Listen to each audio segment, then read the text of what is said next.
हमने क्या गलती की थी, ये सृष्टि रचना के द्वारा आपको बहुत बार बता रखी है। आज विषय दूसरा है, इस करके थोड़ा सा हिंट देंगे, जिसमें परमात्मा ने सतलोक, अलखलोक और ऊपर के अगम और अनामी लोक सभी उत्पन्न कर दिए अपने वचन से, अजर अमर। और परमात्मा ने सबसे पहले 16 पुत्रों की उत्पत्ति की, उससे पहले 16 द्वीप उत्पन्न किए, उनमें सबको रहने को कहा। उनमें से एक पुत्र अचिंत था, उससे कहा कि आप सृष्टि रचना करो। शेष उसको अपनी सामर्थ्य का आभास कराना था कि तुम कितने सक्षम हो और क्या कर सकता है प्राणी परमात्मा के अतिरिक्त। तो उसने अपने वचन से अक्षर पुरुष की उत्पत्ति की। श्रीमद् भगवद गीता अध्याय नंबर 15 के श्लोक नंबर 16 और 17 में 3 पुरुष हैं, सरपुरुष, अक्षर पुरुष और उत्तम पुरुष है तो अन्य, उसको परम अक्षर पुरुष यानी परम अक्षर ब्रह्म कहते हैं। जो श्रीमद् भगवद गीता अध्याय नंबर 7 के श्लोक 29 में गीता ज्ञानदाता कहता है कि अर्जुन, जो व्यक्ति जरा और मरण से छूटने के लिए ही प्रयत्नशील हैं, उससे मोक्ष पाना चाहते हैं, वृद्धावस्था से और मृत्यु से, वो उस तत्परम से परिचित हैं, संपूर्ण अध्यात्म ज्ञान से परिचित हैं और सब कर्मों से वो वेल नोन है। वही लोग यहाँ से निकलने की, मृत्यु से और जरा यानी बुढ़ापे के दुख से छूटने का प्रयत्न करते हैं, तो वो उस तत्ब्रह्म से परिचित होते हैं। अर्जुन ने 8वें अध्याय के प्रथम मंत्र में पूछा कि वो तत्ब्रह्म क्या है। गीता ज्ञानदाता ने 8वें अध्याय के 3रे श्लोक में कहा कि वो परम अक्षर ब्रह्म है। यानी गीता ज्ञानदाता से अन्य है वो समर्थ शक्ति। तो 15वें अध्याय के गीता जी के 16 और 17 श्लोक में 3 पुरुष हैं, सरपुरुष, अक्षर पुरुष, और 17वें श्लोक में कहा कि उत्तम पुरुष है तू अन्य है। इन दोनों से, सरपुरुष और अक्षर पुरुष से, वो श्रेष्ठ परमात्मा, उत्तम पुरुष, पुरुषोत्तम तो कोई और है, और वही तीनों लोकों में प्रवेश करके सबका धारण पोषण करता है। वो वास्तव में अविनाशी परमेश्वर है। तो अचिंत ने अक्षर पुरुष की उत्पत्ति की, और अक्षर पुरुष वहाँ एक सरोवर है, मान सरोवर, अमृत से भरा हुआ, उसमें जाके सो गया, गहरा चला गया। वहाँ श्वासों से जीवन नहीं है, काफी समय तक वो बाहर नहीं आया। आपको थोड़ी सी सृष्टि रचना का हिंट देकर आज का जो विषय है वो फिर चलेगा। अचिंत ने देखा अक्षर पुरुष सरोवर के अंदर, निद्रा के अंदर, गहरी निद्रा में सो रहा है, और अक्षर पुरुष के बिना अचिंत सृष्टि नहीं कर सकता। तब उसने अर्ज की कि अक्षर पुरुष निद्रा में है, प्रभु मैं कुछ नहीं कर पा रहा हूं। तब परमात्मा ने कहा कि बेटा तुम कर भी नहीं सकते, ये तुम्हारे को थोड़ा सा एक झटका दिया है, कहीं तुम बीच में टांग अड़ा लेते। परमात्मा ने ये सिद्ध कर दिया कि समर्थ का काम समर्थ ही कर सकता है, और दूसरा कोशिश करेगा तो वो मार ही खाएगा।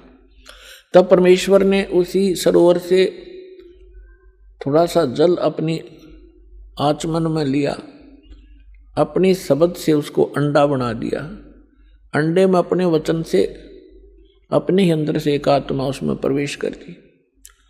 उस अंडे को बहुत बड़ा आकार का अंडा बना दिया, उसको उसमें छोड़ दिया। सरोवर में गड़गड़ गड़गड़ करता हुआ वो नीचे गया। तो उसकी गड़गड़ाहट सुन के अक्षर पुरुष की निद्रा खुल गई। और किसी को कच्ची निद्रा से जगा दिया जाए तो उसमें थोड़ा सा क्रोध होता है। उसने क्रोधवश उसको देखा कि किसी ने मेरी निद्रा भंग कर दी, तो वो कोप उस अंडे पर टकराया, उससे अंडा फूट गया, उसमें से ये सरपुरुष निकला, सरपुरुष। अब इस अध्यात्म ज्ञान को सुनने के लिए यह सृष्टि रचना एक मास्टर की समझ लेना। और जब तक आप इस सृष्टि रचना से परिचित नहीं होगे तब तक आप अध्यात्म का कोई सिर पैर नहीं समझ सकते। प्रथम बार कोई सुनेगा उसको ऐसा लगेगा जैसे दंत कथा बनावटी कहानी है। अब वो अंडा फट जाने से उसमें से सरपुरुष निकला ज्योति निरंजन, जिसको काल भी कहा जाता है, जो 21 ब्रह्मांड का स्वामी है। तब परमेश्वर ने कहा कि तुम दोनों बाहर आओ। वो दोनों बाहर आ गए। उनसे कहा कि जाइए आप अचिंत के द्वीप में रहो। एक स्थान तीनों को दे दिया, अचिंत, सरपुरुष और अक्षर पुरुष। उसके पश्चात परमेश्वर ने स्वयं शेष रचनाएं की और हम सभी आत्माओं को अपने वचन से उत्पन्न कर दिया। असंख्य जितने भी यहाँ चींटी, मच्छर, मक्खी, सूक्ष्म जीव जो दिखते भी नहीं, दूरबीन से देखे जा सकते हैं, हाथी, देवता, ये सभी प्राणी परमात्मा ने अपनी वचन से उत्पन्न करके, ये सभी आत्माएं ऊपर रहा करती थी। हम सभी की वहाँ सृष्टि थी, परिवार था और बहुत सुंदर महल, बड़े बड़े बगीचे, प्रत्येक के महल के आसपास बहुत बहुत सुंदर आगे पार्क हैं, फल फ्रूट वहाँ पर लदपद रहते हैं, मेवा लदपद रहती है, सदाबहार वृक्ष हैं, सदाबहार बाग बगीचे हैं। तब परमात्मा ने हम सबको उत्पन्न किया, हम अलग अलग रहने लगे और हमारा वहाँ पर एक परिवार बन गया। जैसे आपका यहाँ परिवार बन गया, ऐसे वहाँ भी आपका ऐसे सुंदर परिवार था। प्यार से रहते थे, कोई तकलीफ नहीं, किसी वस्तु का अभाव नहीं, कोई काम नहीं। तो फिर कुछ समय के उपरांत काफी समय बीत गया था, तो इस ज्योति निरंजन सरपुरुष के मन में एक खुरापात उत्पन्न हुआ। इसने सोचा हम तीन तो एक स्थान पे एक ही प्लाट में रह रहे हैं, द्वीप में, और शेष मेरे भाई अब अलग अलग द्वीपों में रह रहे हैं, तो मैं अलग से द्वीप प्राप्त करूंगा। इसने अलग से स्थान प्राप्ति के लिए तप शुरू किया, एक पैर पे खड़ा होकर। एक पैर पे खड़ा होकर के इसने तप किया, कभी उस पैर को रख ले, कभी उसको, और हम फिर इसके जाल में कैसे फंसे। हम इस ज्योत स्वरूपी निरंजन को देखने लगे और इसके इस ड्रामे को, इस एक्टिंग को, इस तपस्या को हम देखकर प्रभावित हो गए और ये सोचने लगे बड़ा कमाल कर दिया इसने, एक पैर पर खड़ा है, ओहो कितने युग बीत गए, कितना समय बीत गया। तो ये समझ, आज हमारे अंदर भी एक ऐसी प्रेरणा, ये धारणा या कमजोरी आज भी विद्यमान है। जैसे कोई एक्टर, कोई हीरो या हीरोइन, अभिनेता, अभिनेत्री,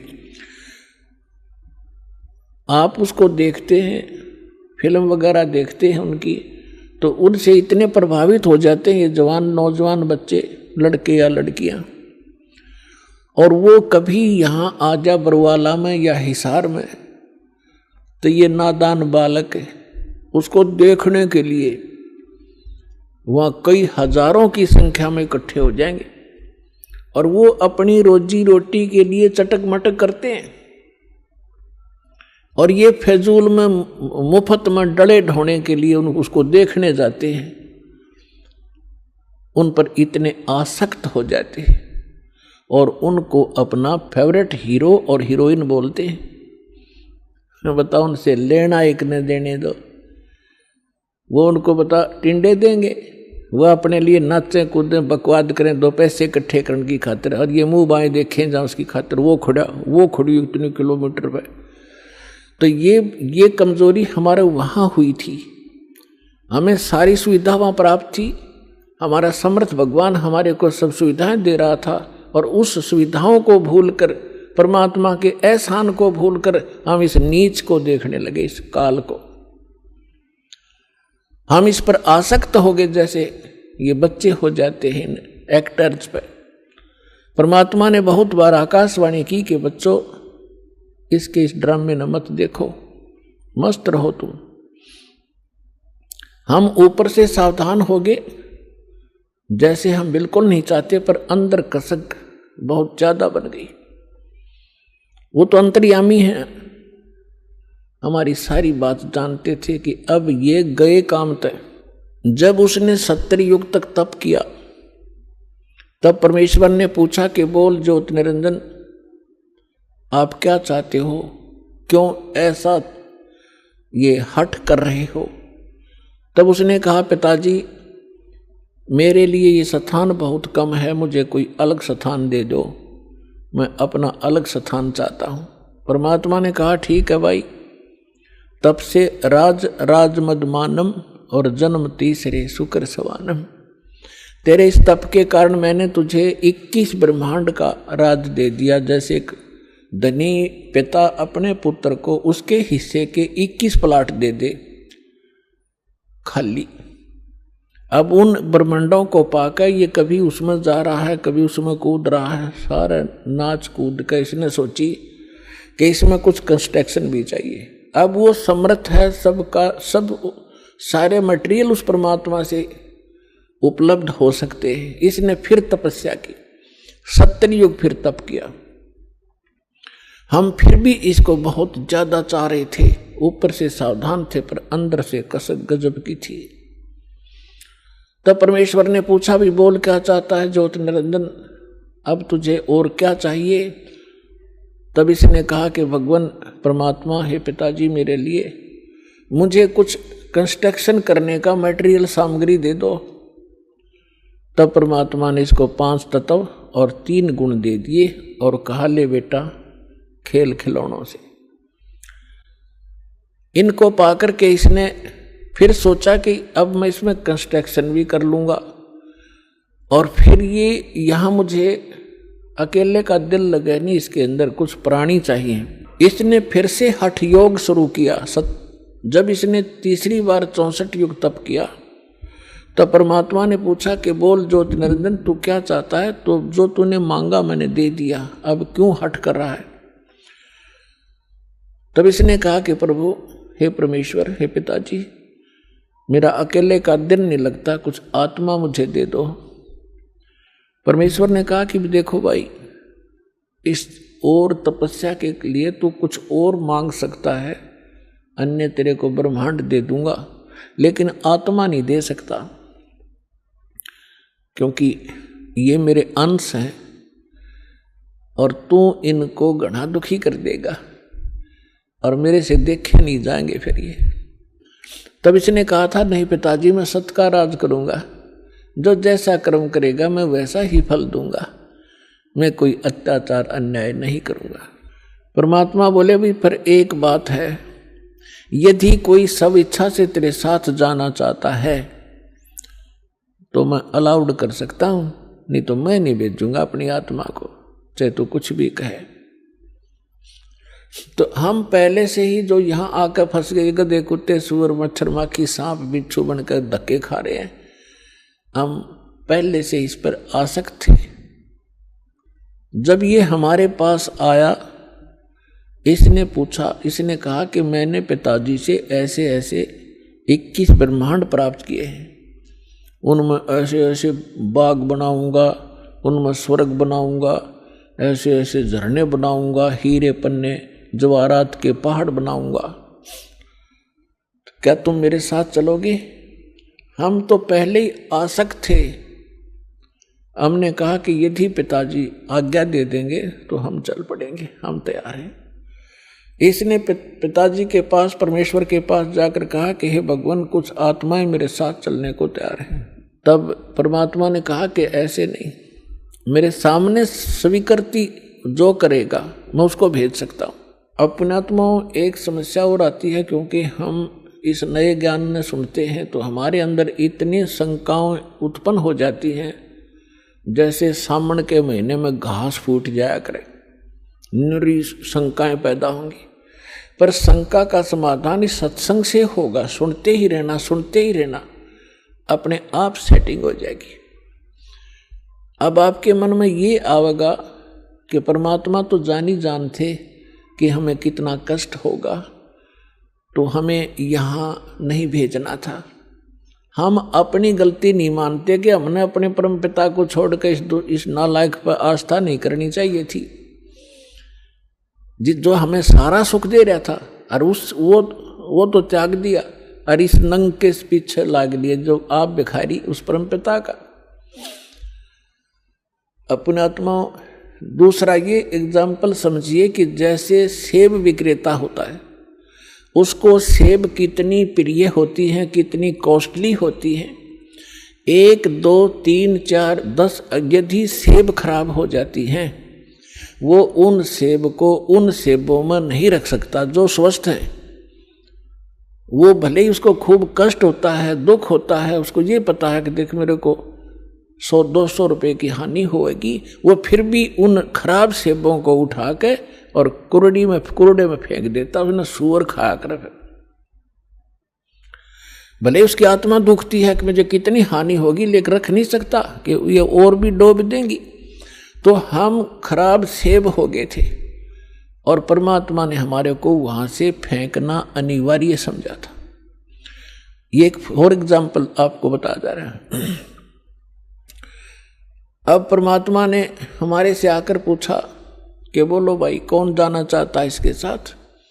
तो हम अपने पिता के सामने बोल नहीं सके, शर्मिंदा हो गए, लज्जित हो गए, नीची गर्दन कर ली, क्योंकि वो पहले ही कहा करते थे कि इस पर आसक्त ना होना। तब परमेश्वर ने कहा, वो सन्नाटा छा गया, साइलेंट हो गया, सब कुछ शांत हो गए। तब परमेश्वर ने कहा कि क्यों भाई ज्योत निरंजन, ये तो कोई नहीं बोल रहा, तू कह रहा था मेरे साथ जाना चाहते हैं।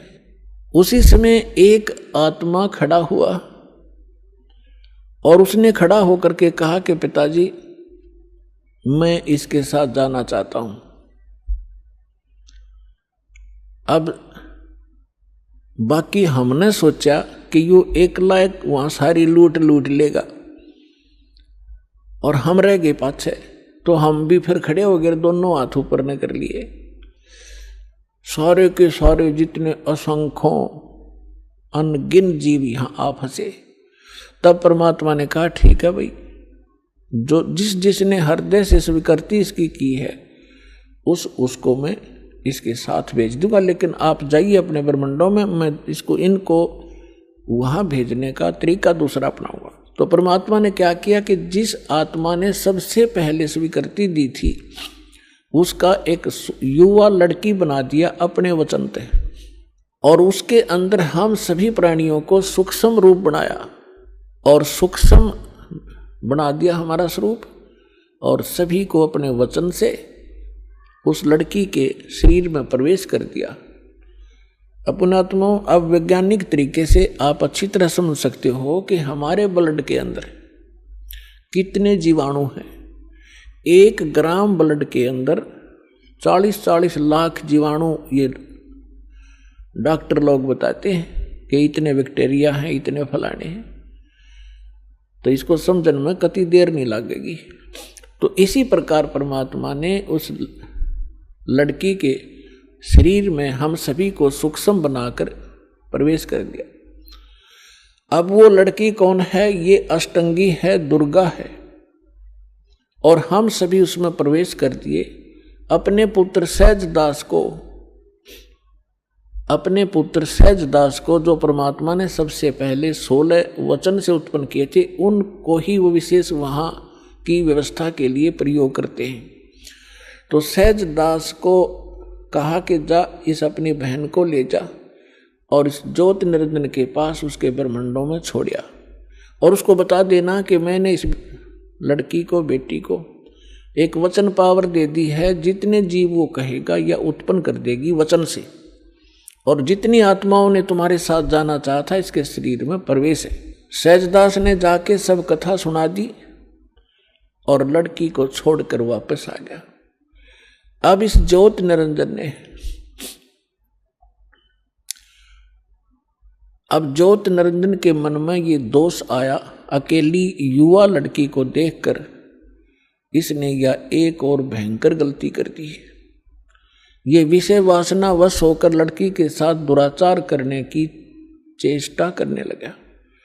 तब लड़की ने कहा कि ज्योत निरंजन देखो, आप पिता के वचन से उत्पन्न हुए अंडे से, आप मेरे बड़े भाई हो, उसके बाद हमारी उत्पत्ति उसी परमेश्वर ने की है।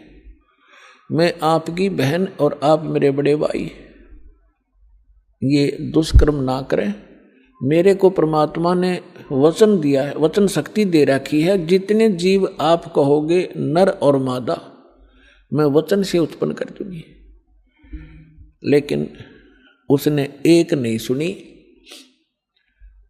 और उसी समय उसने उस लड़की को, परमात्मा ने एक और रजा बख्शी थी कि उस लड़की को प्रजनन इंद्री नहीं लगाई थी, बाकी शेष सब फीचर्स जो थे वो सब लड़की वाले थे। तो उसने अपनी नख रेखा से, नाखूनों से प्रजनन इंद्री बना ली।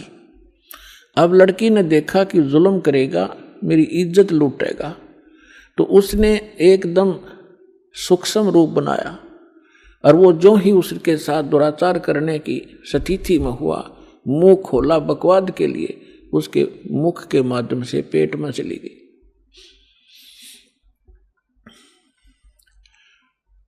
और वहां जाकर के उसने पुकार किया कि हे पिताजी मेरी रक्षा करो, मेरे साथ इसने ऐसा दुर्व्यवहार किया। परमात्मा को पता था कि तुमने यही टिंडे देगा यू, उनको पहले ही मालूम था। हो गया शुरू ड्रामा इसका। तब अपने पुत्र जोगजीत का रूप बना के, जो प्रथम 16 उत्पन्न हुए थे, उन्हीं के रूप में परमात्मा यहाँ आते हैं और उसके लोक में भी जोगजीत रूप बनाकर गए थे। और वहां प्रकट होकर के कहा कि ज्योत निरंजन सुन दे अब वचन परमात्मा का, तूने एक महान दोष कर दिया इस सच्चे लोक में, और ऐसे सच्चे लोक में ऐसे जुल्म करने वाले को ये दंड लगता है, ये दोष लगता है, अपराध लगता है, उसको एक रोग लगता है। आज से तेरा नाम काल होगा। लड़की को तूने बदतमीजी से दुखी किया और तेरे पेट में ये चलेगी, तूने इसको निगल लिया और 1 लाख मानव शरीरधारी प्राणी तू डेली खाया करेगा और 1.25 लाख उत्पन्न किया करेगा। उसके पेट को चाक किया परमात्मा ने अपने नाखून से, लड़की को बाहर निकाल दिया और कहा कि आज से तुम यहां नहीं रहोगे, इन 21 ब्रह्मांड को लेकर तुम दोनों यहां से चले जाओ मेरी आंखों के सामने से। अब ज्योत निरंजन ने बहुत फिर बाद में अपनी गलती का आभास भी हुआ और कहा भाई मुझे माफ कर दे, पिता से मुझे क्षमा करवा दे। वो अपना भाई समझ रहे थे, जोगजीत समझ रहे थे वो स्वयं परमात्मा। तब परमेश्वर ने कहा कि बस और फालतू बात मत करे और यहां से अति शीघ्र निकल जा। इतना ही कहा था, उसके 21 ब्रह्मांड विमान की तरह खिसक चले पड़े बहुत ही गति से, और सतलोक से 16 शंख कोश की दूरी पर आकर परमात्मा के विधान अनुसार ये यहां चक्कर लगाने लगे। 16 शंख कोश की दूरी पर सतलोक से ये हम यहां बैठे हैं। नील पद्म शंख, जैसे हम गिनते हैं ना 1000, 10,000, लाख, करोड़, 10 करोड़, अरब, 10 अरब, खरब, 10 खरब नील, 10 नील पद्म, 10 पद्म, फिर शंख। तो ऐसे 16 शंख कोश, एक कोश के अंदर लगभग 1.5 मील होता है और 1 मील में लगभग 1.5 किलोमीटर होता है, यानी लगभग 3-3.25 किलोमीटर एक कोश में होते हैं।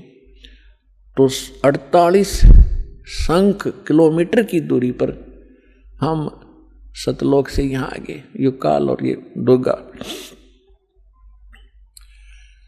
अब यहाँ आकर के इसने सोचा, इसने फिर वह बकवाद शुरू करी। लड़की ने फिर कहा कि ज्योत निरंजन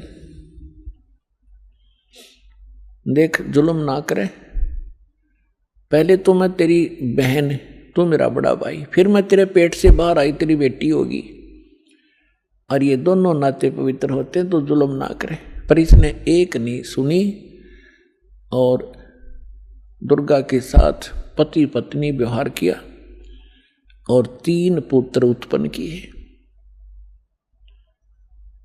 3 पुत्र अष्टंगी जाए, ब्रह्मा विष्णु शिव नाम धराए। अपन आत्माओं यहाँ थोड़ा सा हिंट देंगे, क्योंकि आज का विषय एक बहुत ही अपने स्तर का होगा।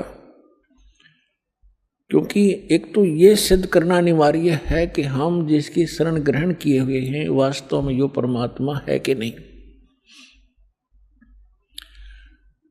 तो ये परमात्मा अपने द्वारा रची हुई सृष्टि को स्वयं ही ठीक ठीक बताता है, और उस परमेश्वर ने अपनी रचना को, अपनी सृष्टि रचना को आप ही आके बताया है। आज तक ब्रह्मा विष्णु महेश की कोई उत्पत्ति करने वाला आदमी नहीं था। ऋषि वह ऋषि, चाहे कोई कितना विद्वान पाक रहा था। फिर क्या हुआ, अब थोड़ा सा ये मौखिक बता के फिर आपको शास्त्रों में दिखाऊंगा, तब आपका विश्वास दृढ़ होगा। तब ये तीनों पुत्र उत्पन्न हो गए। इसने क्या कर रखा है, ये देखिएगा, एक ब्रह्मांड है, ये एक ब्रह्मांड है। चित्र दिखाएंगे, इसका अंडे जैसी शेप है, एलिपिकल शेप है इसकी, ये देखिएगा। ये एक ब्रह्मांड का चित्र है, ये देखिए, ये एक ब्रह्मांड है इतना।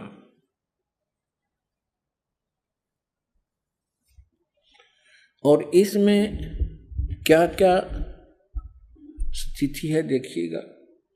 इसमें क्या है, नीचे के ये 7 लोक हैं, ये पाताल लोक है, और ये तलातल, महातल, वितल, अतल, सूतल, रसातल।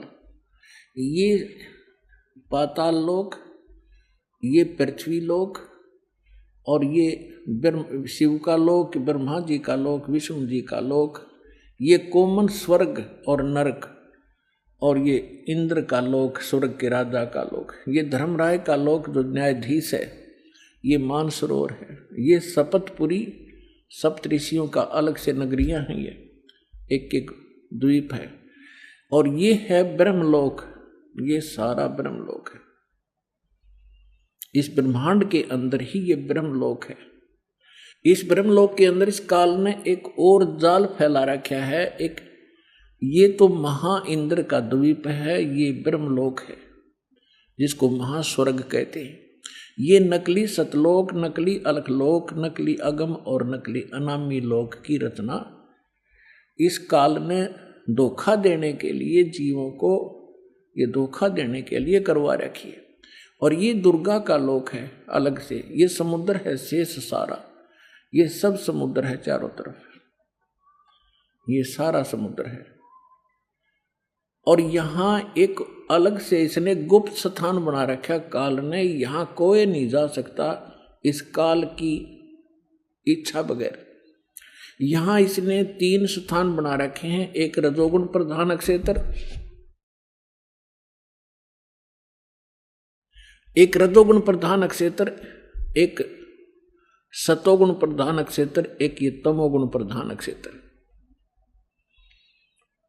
जैसे किसी कक्ष में, किसी मकान में, बिल्डिंग में, हाउस में 3 कक्ष हों और एक कक्ष में लगे हों ये अश्लील चित्र, और दूसरे में लगे हों साधु संत फकीरों के, महापुरुषों के, भक्तों के चित्र, और तीसरे में लगे हों शहीदों के, सूरवीरों के चित्र, तो जब व्यक्ति उन अश्लील चित्रों वाले कक्ष में प्रवेश करेगा, उनकी देखकर उन बकवादों को मन में उसी प्रकार के भाव नेचुरली रहेंगे, चाहे वो 2 घंटे रहे चाहे 3 घंटे रहे, उनमें दृष्टि पड़ी ना और मन में वो दोष उत्पन्न होंगे, तो उसमें वो रजोगुण युक्त रहेगा। और जब सतोगुण प्रधान स्थान पर जाएंगे, जहाँ साधु संत फकीरों के महापुरुषों के चित्र लगे हों, उनकी हिस्ट्री लिखी हो, तो वहाँ जाकर के उसमें अपने आप एक साधु जैसा स्वभाव बन जाता है।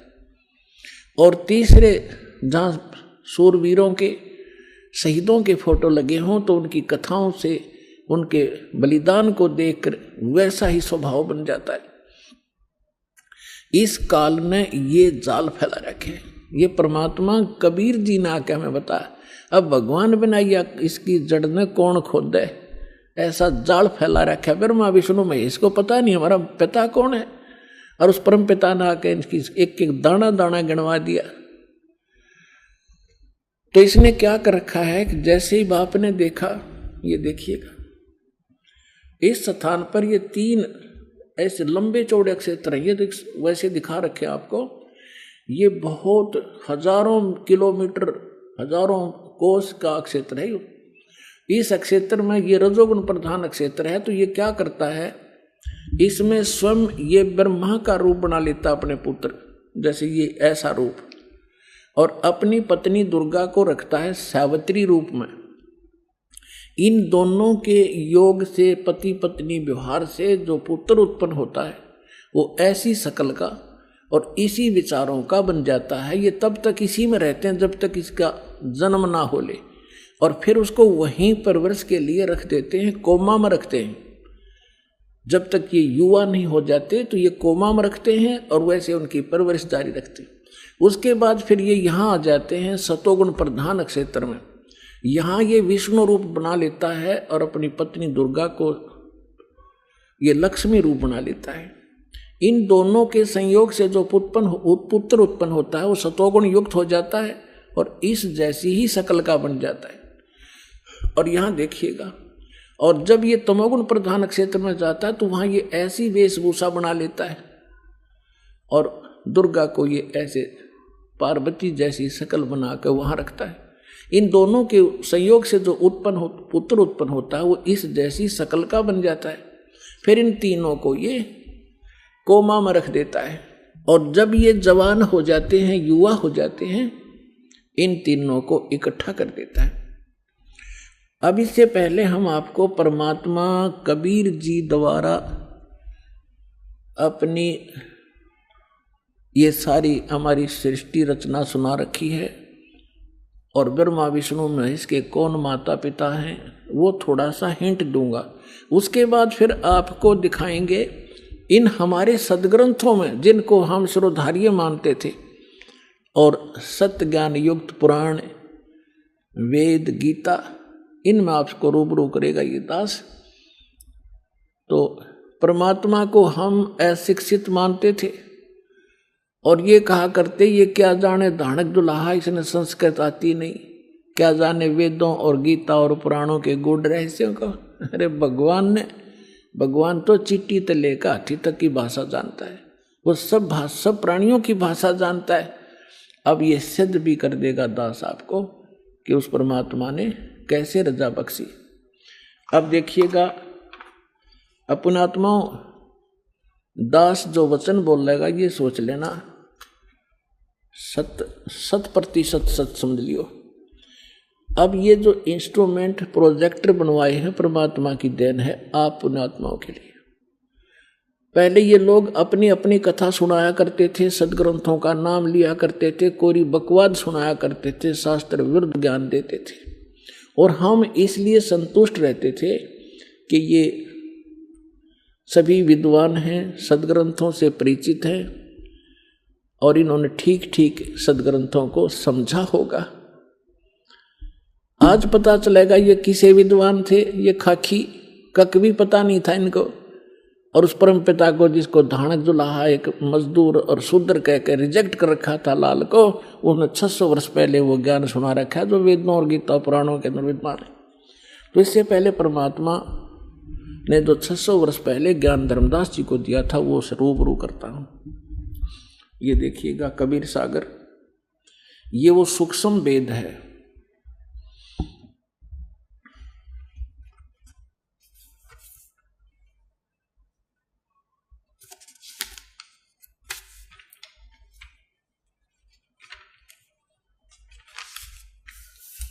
ये देखिएगा यहां पर, ये यहां से छपा है।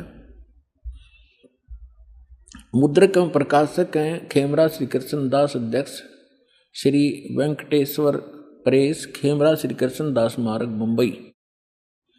ये यहां से, और यहां देखिएगा ये प्रथम खंड कबीरपंथी भारत पथिक स्वामी युगलानंद बिहारी द्वारा प्रस्कृत, मुद्रक एवं प्रकाशक वही खेमरा श्री कृष्ण दास, ये सारे वही।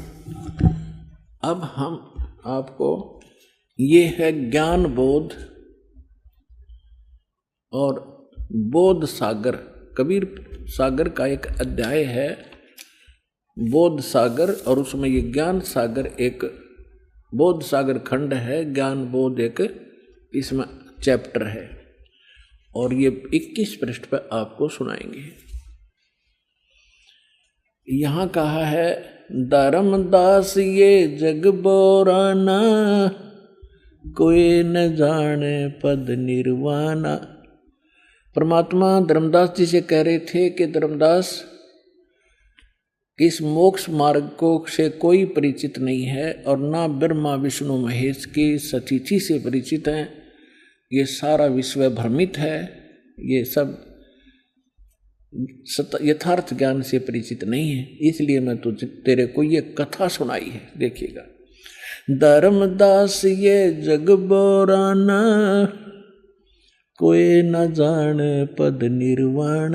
निर्वाण माने मोक्ष मार्ग, पद माने मार्ग।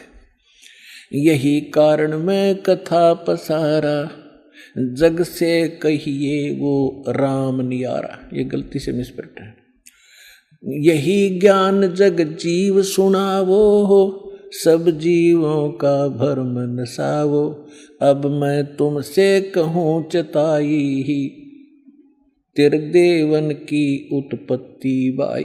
होय होय, इन तीनों देवताओं का उत्पत्ति बताता हूँ तेरे को, जिनको तुम अजर अमर माना करते थे। इनके कोई माता पिता नहीं, ये सर्वेश्वर हैं, ये अजर अमर हैं। अब तुम्हें दिखाता सुनाता हूं इन तीनों देवताओं की उत्पत्ति। अब मैं तुमसे कहूँ चिताई, त्रिदेवन की उत्पत्ति भाई। कुछ संक्षेप कहूँ गहुराई, सब संशय तुमरे मिट जाई। भरम गए जग वेद पुराना, आदि राम का वेद न जाना। राम राम सब जगत बखाने, आदि राम कोई बिरला जाने। आदि राम माने सनातन परमात्मा, यह इन्होंने नाम लिखा है, ये मिसप्रिंट है। तो राम राम सभी कहते हैं, लेकिन उस आदि राम को, उस सनातन परमात्मा को कोई नहीं जानता। देखिएगा ज्ञान, अब मैं जो कथा सुनाने जा रहा हूं, ज्ञानी सुने तो हृदय लगाई, मूर्ख सुने तो गम ना पाई। विद्वान पुरुष सब प्रमाणों को देखेंगे, तुरंत स्वीकार कर लेंगे, और जो मूर्ख होंगे या कोई जानबूझ के ईर्षावश नहीं स्वीकार करेंगे, तो उनकी बात यहाँ नहीं है। जो बुद्धिमान होंगे इस ज्ञान को तुरंत हृदय से लगाएंगे। अको हो सारे प्रमाण। और परमात्मा कहते हैं, जानबूझ साची तजय और करे झूठ तैने, और ताकि संगत है प्रभु सपने में भी ना दे। ऐसा दुष्ट सामने प्रमाण देख के और फिर नखरे करता है। तो जानबूझ साची तजय और करे झूठ तैने, तो ताकि संगत है प्रभु कहते सपने भी में ना दे। ऐसा दुष्ट कभी कहते कभी ना मिलाइयो इसे व्यक्ति ने। सामने प्रमाण है और फिर नहीं मान रहा है। तो यहाँ परमात्मा कहते हैं, ज्ञानी सुने सो हृदय लगाई, मूर्ख सुने तो गम ना पाई। अब क्या बताने जा रहे हैं? माँ अष्टंगी पिता निरंजन, माँ अष्टंगी पिता निरंजन, ये जम दारुण वंशन अंजन। पहले कीन निरंजन राई, पीछे से माया उपजाई।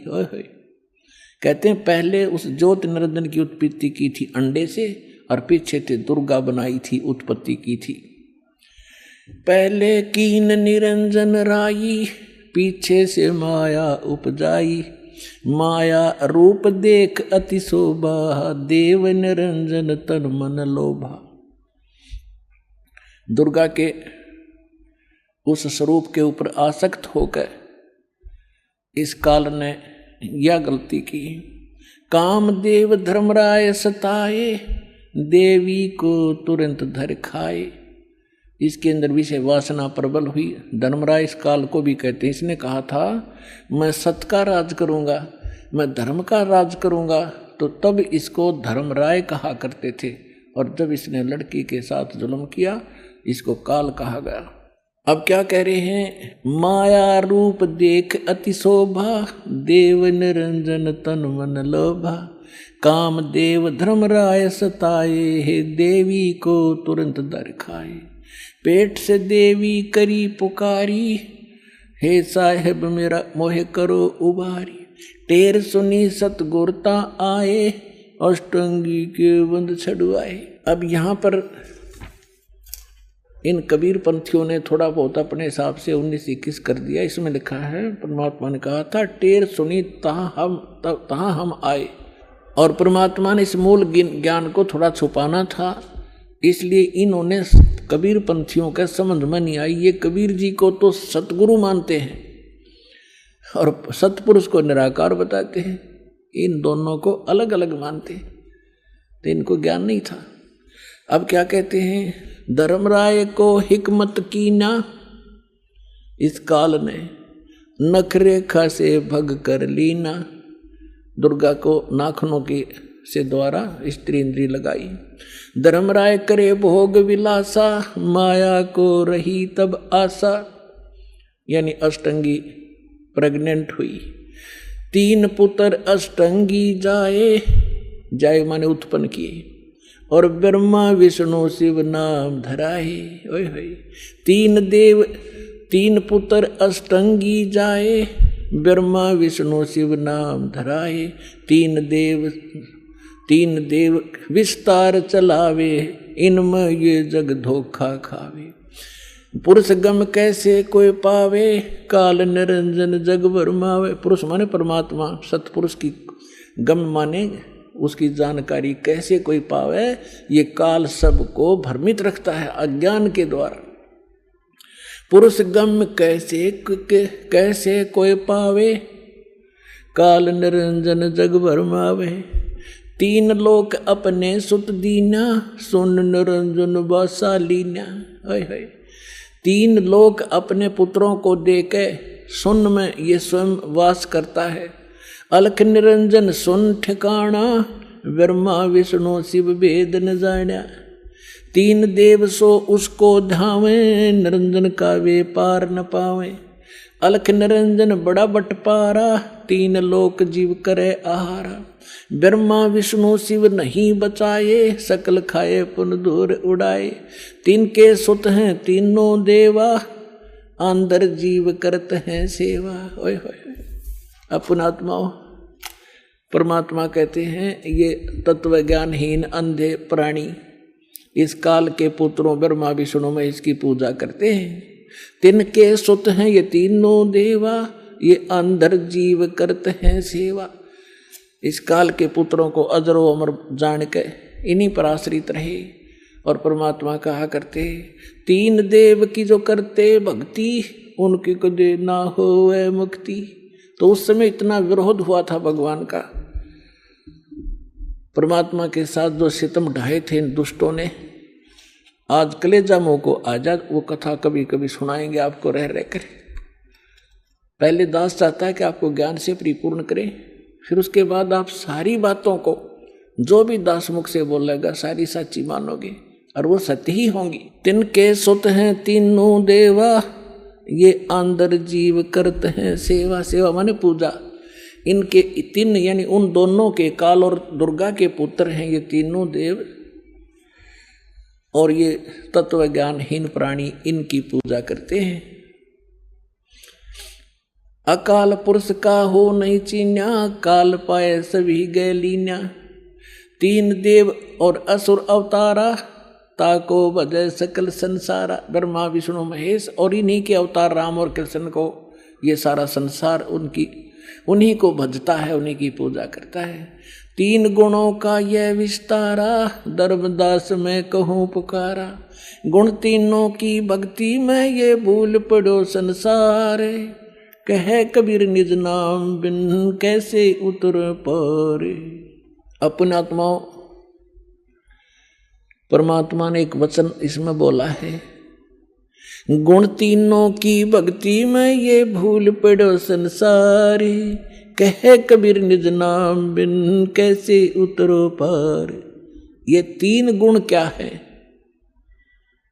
ये तीन गुण कौन है? रजगुण ब्रह्मा, सतगुण विष्णु, तमगुण शिव जी।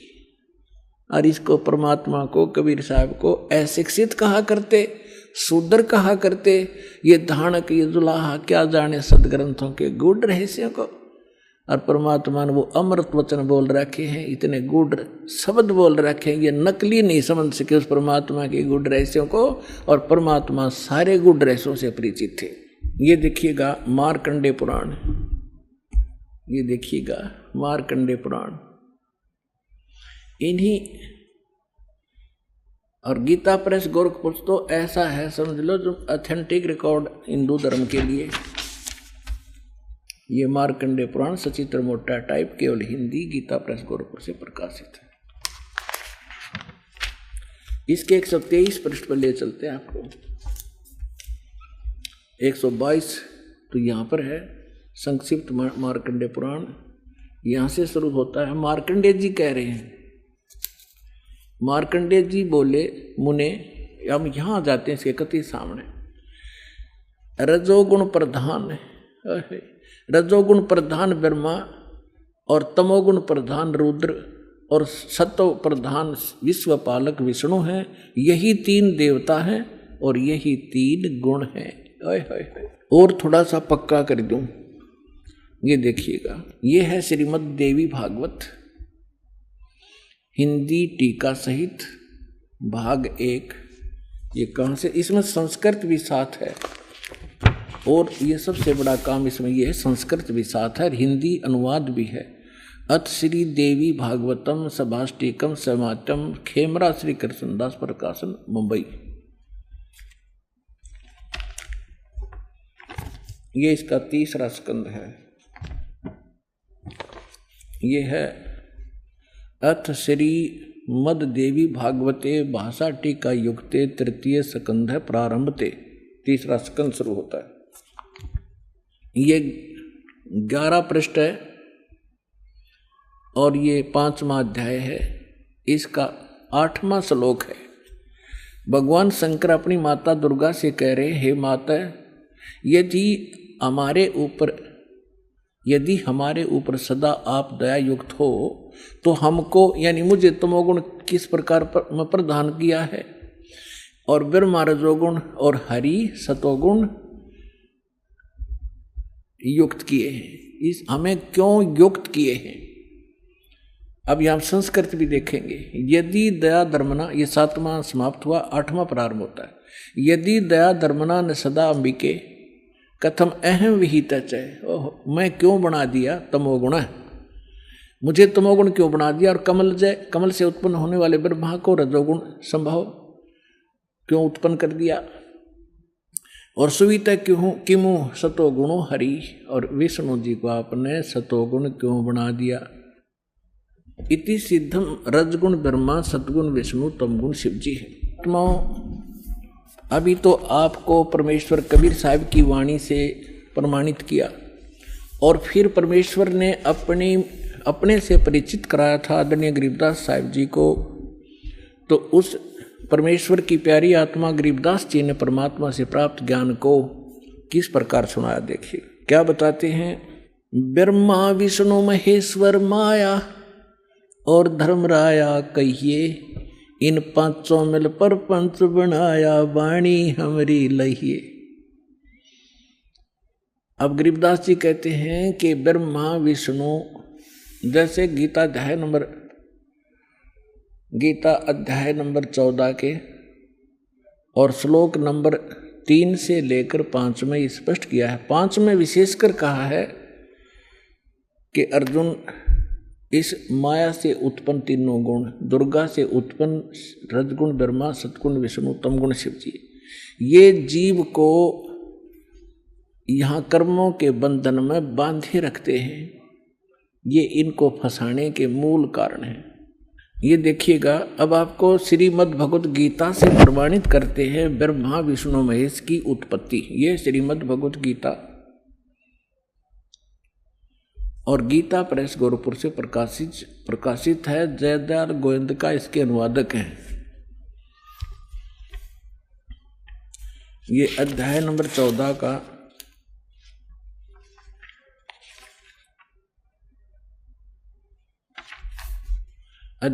14 का श्लोक नंबर 3 से 5 सुनाएंगे आपको। ये 3, इसमें क्या कहा है कि अर्जुन, मेरी ये महत ब्रह्म रूप मूल प्रकृति। अब आपको दास ने श्रीमद् देवी भागवत के 3रे स्कंद में विष्णु जी कहते हैं अपनी माता दुर्गा को कि तुम शुद्ध स्वरूपा हो, ये सारा संसार तुमसे उद्भासित हो रहा है। मैं ब्रह्मा और शंकर आपकी कृपा से विद्यमान है। हमारा आविर्भाव माने जन्म और तिरोभाव माने मृत्यु होता है, और आप ही पूर्ण प्रकृति हैं। और इसमें रुद्र संहिता शिव पुराण के अंदर आपको दिखाया था कल कि इस सदाशिव काल रूपी ब्रह्म ने अपने ही विग्रह से वह सृष्टि वह निकाली, दुर्गा निकाली, और उसको प्रकृति भी कहते हैं। पहले उसको फिर ये दिखाते हैं आपको, देखिएगा। अब 14वें अध्याय के 3रे श्लोक में ये क्या कहता है कि अर्जुन, ये काल बोल रहा है ब्रह्म, मेरी ये मूल प्रकृति सभी संपूर्ण भूतों यानी प्राणियों की योनि यानी गर्भाधान स्थान है, और मैं काल ब्रह्म उस योनि में गर्भ यानी चेतन समुदाय गर्भ को स्थापना करता हूँ, और तत्व माने उस के संयोग से सभी प्राणियों, भूतों माने प्राणियों की उत्पत्ति होती है। 4 में क्या कहा है, हे अर्जुन, ये नाना प्रकार की सब योनियों में जितने भी मूर्तियां यानी शरीरधारी प्राणी हैं उत्पन्न होते हैं। प्रकृति यानी दुर्गा तो उनकी गर्भ धारण करने वाली माता है, और मैं बीज स्थापन करने वाला पिता हूँ। आगे देखो 5वें में, हे अर्जुन, सतगुण रजगुण और तमगुण, सतगुण विष्णु, रजगुण ब्रह्मा, तमगुण शिव जी, ये प्रकृति से उत्पन्न, दुर्गा से उत्पन्न, और तीनों गुण रजगुण ब्रह्मा, सतगुण विष्णु, तमगुण शिव जी अविनाशी जीवात्मा को शरीर में फंसाए रखते हैं, बांधे रखते हैं कर्मा के अनुसार। अब इसने तो यो ठीकरा फोड़ दिया ब्रह्मा विष्णु महेश पर कि ये बांध रहे हैं। अब ये महापुरुष क्या कहते हैं, भगवान क्या कहते हैं, परमात्मा से प्राप्त ज्ञान से। अब गरीबदास जी क्या कहते हैं, ब्रह्मा विष्णु महेश्वर माया और धर्मराया कहिए। है क्या कह रहे हैं कि ब्रह्मा विष्णु अकेले दोषी नहीं हैं, ये धर्मराय माने काल और या दुर्गा, ये इन पांचों ने मिलकर तुम्हें फंसा रखा है। अकेले इसने ब्रह्मा विष्णु महेश दोषी बना दिए। अब क्या बताते हैं, ब्रह्मा विष्णु महेश्वर माया और धर्मराया कहिए, इन पांचों मिल पर पंच बनाया, वाणी हमारी लहिए। हम जो कह रहे हैं इसको घनी गौर से सुनना और इस पर बहुत गौर करना। इन पांचों ने मिलकर ये परपंच बना रखा है, आपको यहाँ फंसा रखा है। ये है खोखापुर की बाजी, बिष्ट बखुंट दगासी साजी, ये कृत्रिम जीव भुलाने बाई, निज घर की तो खबर न पाई। अपने निज घर का तो ये पता भी नहीं लगने देता, ऐसा जालिम है ये काल। 1.25 लाख उपजे नित हंसा और 1 लाख विन से नित अंसा। 1.25 लाख उत्पन्न करता है और 1 लाख को रोज खाता है। उत्पत्ति खपती प्रलय फेरी, हर्ष शोक जोरा जम जेरी।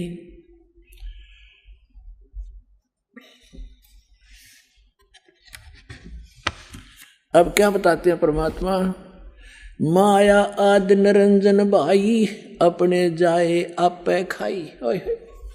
अपने आत्माओं, आप जब इस ज्ञान से परिचित होगे, आपकी आत्मा गदगद हो जाएगी। और तेरा गजब हो, कहाँ फंस रहे थे और क्या हम ज्ञान लिए बैठे थे। अब क्या बता रहे महापुरुष, माया आदि निरंजन भाई, ये अपने जाए आप पे खाई। ज्योत निरंजन और ये दुर्गा आप पे पैदा करते हैं और आप पे खावे सारा ने। अब दुर्गा खाती नहीं, इसका सहयोग दे रही है। अब इसके विवश होगी, अपने पाप कर्मों के कारण हम इसके पराधीन हो गए। और इसने दुर्गा को इतना डरा रखा है कि तू मेरा भेद किसी को नहीं बतावेगी, नहीं तो तेरी खैर नहीं है। इसने इस डर के कारण ब्रह्मा विष्णु महेश को भी काल का जिक्र नहीं कर रखा। ये तो परमात्मा ना का भांडा फोड़ा इसको बेनकाब किया। ये के सांग है, क्या है यो, इसने भगवान मान रहे थे तुम। सुन शिखर में धर्म अन्यायी, ओए होए, सुन शिखर में यो धर्म काल अन्यायी, और जिन शक्ति डायन मैल पठाई। काल ने कहा था कि दुर्गा मेरा भेद किसी को मत देना। मैं आज से प्रतिज्ञा करता हूं कि मैं अपने वास्तविक रूप में किसी के समक्ष नहीं आऊंगा, और तू मेरा भेद नहीं देना और सारे ब्रह्मांड का तू संचालन करना। तब इसने कहा था कि एक तरफ तो मैं औरत, इतने बड़े विभाग को कैसे संभालूंगी, आप क्यों ऐसा जुल्म कर रहे हो, आप मेरे साथ भी नहीं रह रहे हो। तब इसने कहा था कि मैं काम तो सारे मैं करूंगा, तुझे नियमित बनाऊंगा, गुप्त रूप से मैं सब काम करूंगा, तू चिंता मत करना। तो क्या कहते हैं, सुन शिखर में धर्म अन्यायी, ये काल अन्यायी, जिन शक्ति डायन मैल पठाई। अब दुर्गा को कहते हैं, इसने भी इसका सहयोग दे दिया, विवश होकर के इसको ये नीचे भेज दी। लाख गरा से नित उठ दूती, ये माया आद तकत की कूती। 1.25 लाख घड़ियां नित भांडे, अंसा उत्पत्ति पर ले डांडे। 1.25 लाख तो पैदा करते हैं डेली, और 1 लाख को मार देते हैं। कहते हैं ये हंसा, ये सब जीवात्मा, प्यारी आत्मा भगवान की जन्म और मरण के इस दंड से दंडित कर रखे। 1.25 लाख घड़ियां नित भांडे, इस शरीर को भांडा बोला है, बर्तन बोला है, इसको चोला भी कहते हैं इसको। तो कहते हैं ये 1.25 लाख ये बर्तन, ये हंस शरीर बनाए जाते मानव के डेली, और 1.25 लाख मारे जाते हैं। 1.25 लाख घड़ियां नित भांडे, हंसा उत्पत्ति पर ले डांडे। ये तीनों चेला बटपारी, सर्जे पुरुषा सर्जी नारी। ये खोखापुर में जीव भुलाने, स्वप्न विष्ट बैकुंठ बनाए। खोखापुर में जीव भुलाए, स्वप्न विष्ट बैकुंठ बनाए। ये है अरहट का कुआ लोई, या गढ़ बंजा है सब कोई। कीड़ी कुंजर और अवतारा, हरहट डोर बंधे कई बारा। ये कोटिक करता फिरता देखा, हरहट डोर कहूँ सुन देखा। ये चतुर्भुजी भगवान कहावे, हरहट डोर बंधे सब आवे। अब यहाँ क्या बताना चाहा है आदरणीय गरीबदास साहिब जी ने परमात्मा से,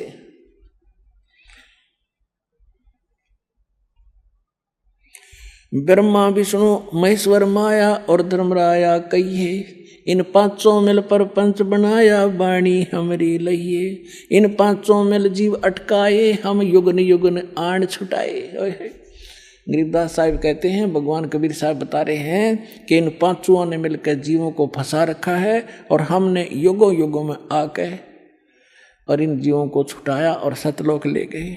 बंदी छोड़ हमारा नामम, अदर अमर है अस्थिर ठामम। पीर पैगंबर कुतुब ओलिया, सुर नर मुनि जन ज्ञानी। ओए होए, पीर पैगंबर कुतुब ओलिया, सुर नर मुनि जन ज्ञानी। एत्या को तोरा ना पाया, जम के बंदे प्राणी। पुणात्माओं, जब दास ने परमात्मा की एक वाणी पढ़ी थी, के सुर नर मुनि जन 33 करोड़ी, ये बंदे सभी काल की डोरी। तो दास को भी विश्वास नहीं हुआ था कि ये इतने देवता ब्रह्मा विष्णु महेश ऋषि मुनि, क्या इनको भी रास्ता नहीं मिला? क्या कह रहे हैं गरीबदास जी? पीर पैगंबर और कुतुब ओलिया और सुरनर मुनिजन ज्ञानी, ये विद्वान पुरुष महर्षि, इनको वो मार्ग नहीं मिला। ये काल का बंधे प्राणी, ये काल के ही जाल में रहे। अमर करूं सतलोक पठाऊं, ताते बंदी छोड़ कहाऊं। अब कबीर साहब कहते थे मैं अमर करूं और तुम्हें यहाँ से काल के जाल से छुटवाऊं, इसलिए मैं बंदी छोड़ कहलाता हूं, यानी काल के बंधन से छुटवाने वाला। अपने आत्माओं, ये इतना बड़ा चैप्टर है। जैसे अभी गरीबदास साहिब ने कहा था कि सुन शिखर में धर्म अन्यायी, जिन शक्ति डायण मैल पठाई। अब देखिएगा ये लघु चित्र, ये एक ब्रह्मांड का चित्र है जहां ये काल रहता है। ये देखिएगा, ये सारे एक ब्रह्मांड के अंदर ये व्यवस्था है। आपको बताई नीचे के ये 7, ये पाताल रसातल सुतल तल तलातल मातल, ये और ये पृथ्वी लोक, ब्रह्मा का लोक, विष्णु जी का लोक, शिव का लोक, विष्णु जी का लोक, और ये कॉमन स्वर्ग है। स्वर्ग और नरक इकट्ठा ही है। और ये इंद्र का लोक, ये धर्मराज का लोक, ये है, इसको महास्वर्ग कहते हैं। ये इतना महास्वर्ग है, ये सारा एक ब्रह्म लोक कहलाता है इतना। ये इसके अंदर अलग व्यवस्था है। तो ये काल यहाँ रहता है, यहाँ पर, और इसने इसका यूं अलग से व्यवस्था है, ये अलग से, इसमें कोई नहीं जा सकता। इस दुर्गा को इसने यहाँ एक अलग से द्वीप दे रखा है। यहाँ ये यहाँ रहती है, इसकी इच्छा होती है तब इसको ये ऊपर लेता है, नहीं इसको फिर नीचे छोड़ देता है। ये फिर यहाँ अपने अलग द्वीप पर रहकर इन सब का, इस पूरे ब्रह्मांड का की देख रेख करती है और इसके संपर्क में रहती है। ये काल यहाँ रहता है ऊपर, और इसके ये ऐसे 21 ब्रह्मांड हैं। ये देखिएगा, ये जो आपने एक ब्रह्मांड देखा था, अब ये समझना ये एक गेंद जो है ये ब्रह्मांड है। ऐसे इसने 5 ब्रह्मांडों को एक स्थान में रोका है, जिसको महाब्रह्मांड बनाया है। तो ऐसे ऐसे 4 महाब्रह्मांडों में 20 ब्रह्मांडों को रोक कर इसने एक 21वां ब्रह्मांड यूं अलग बना रखा है। ये पूरा देखिए एक बार, ये सबसे ऊपर ये अलग एक ब्रह्मांड है। ये वैसे बनाने में, दिखाने के लिए अलग से बनाना, इसकी भी ऐसी ही एलिप्टिकल शेप है ऐसे। तो इसने यहाँ नकली यहाँ एक अलग से ब्लॉक है, यहाँ पर ये लॉक लगा रखा है। प्रत्येक इस सर्कल से निकलने की प्रत्येक भंवर गुफा है, प्रत्येक में।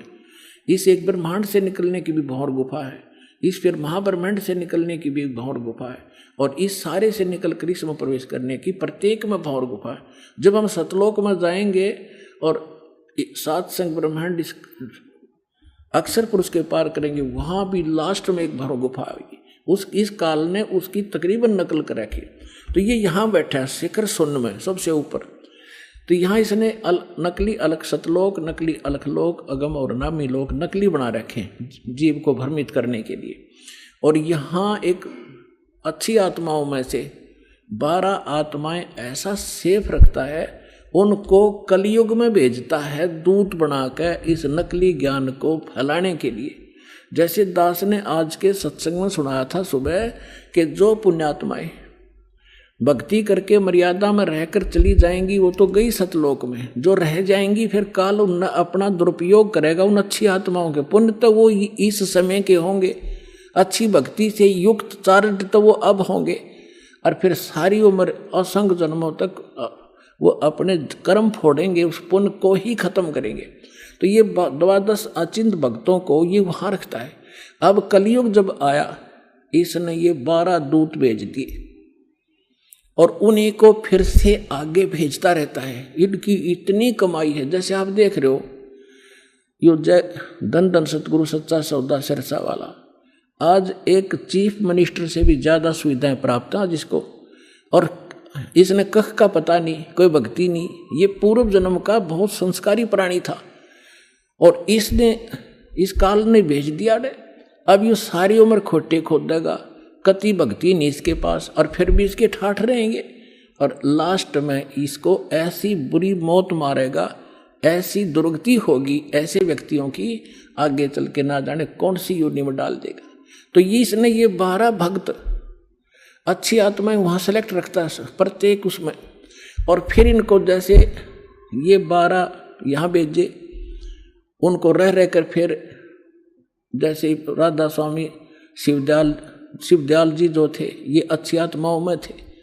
उसके बाद फिर ये बाबा जयमल सिंह जैसे, सावन सिंह जैसे, फिर ये बलोचिस्तानी सामस्ताना जैसे, और ये अब सच्चा सौदा सिरसा वाले जैसे, ये सारी पुण्यात्माएं थी। इनके पूर्व जन्म के पुण्य संग्रहित हैं और ये सारी उम्र कति भक्ति तो है नहीं इनके पास, करेंगे खा किए और फिर भी ये सुखी दिखाई देंगे और सारी इनके वचन में भी थोड़ी बहुत पावर होगी, लोग इससे प्रभावित भी रहेंगे फंसाए रखने के लिए।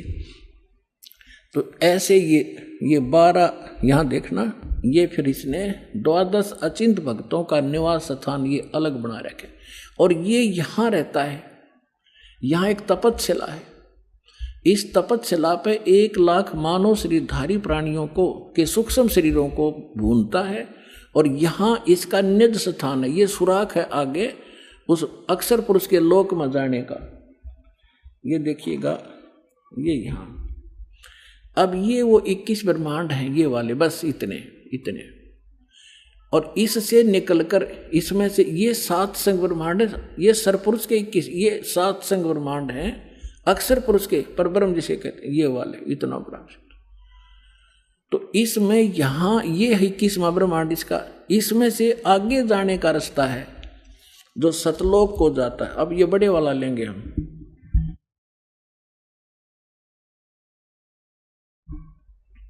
अब ये 21वां ब्रह्मांड है, ये देख पूरे ब्रह्मांड देखो 21।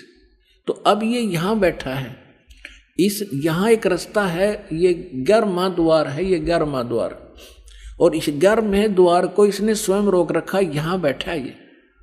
कोई भी प्राणी यहाँ से नहीं जा सकता, यहाँ से वही जा सकता है जिसको कबीर परमेश्वर लेकर जाएंगे। और परमात्मा के वहाँ जाते ही काल का उस द्वार को स्वयं रोके बैठा है। जब वहाँ यहाँ से हम जाएंगे भक्ति इस भगवान के मंत्र के आधार से, तो इसका सिर झुक जाता है ऐसे अपने आप, और इसके सिर पे पैर रख के, और तब हम इस अक्षर पुरुष के लोक में प्रवेश करते हैं। यहाँ काल ने ये वो 11वां द्वार है, और वो ये अब यहाँ लेंगे हम पूरे ब्रह्मांड। ये 21 ब्रह्मांड काल के हैं, ब्रह्म के, और ये है 11वां द्वार। इसमें प्रवेश किए ये अक्षर पुरुष के 7 शंख ब्रह्मांड हैं, ये छोटे छोटे 7 शंख ब्रह्मांड, और ये है वो 12वां द्वार। ये है 12वां द्वार, इससे प्रवेश पार करके तब हम यहाँ सतलोक में परमात्मा के चरणों में पहुँचेंगे। और ये असंख्य ब्रह्मांड है ये परमात्मा के, असंख्य। ये तो थोड़ा सा क्षेत्र रह जाता है इनका, ये इतना का क्षेत्र है बस, सरपुरुष और अक्षर पुरुष का दोनों का मिला के। और ये असंख्य ब्रह्मांड का ये मालिक, ये पूर्ण ब्रह्म सत्य पुरुष है। तो ये 12वां द्वार पार करके हम सतलोक में प्रवेश करेंगे। अब आपने देखा परमात्मा ने बताया कि इस ब्रह्मा विष्णु महेश की उत्पत्ति कैसे हुई, और अब थोड़ा सा हिंट इन पुराणों से देना पड़ेगा ताकि आपका विश्वास दृढ़ हो। पुण्यात्माओं, यदि इस जीवन में आपको कोई विशेष काम है तो ये है परमात्मा को समझना, जानना और मोक्ष प्राप्त कराना।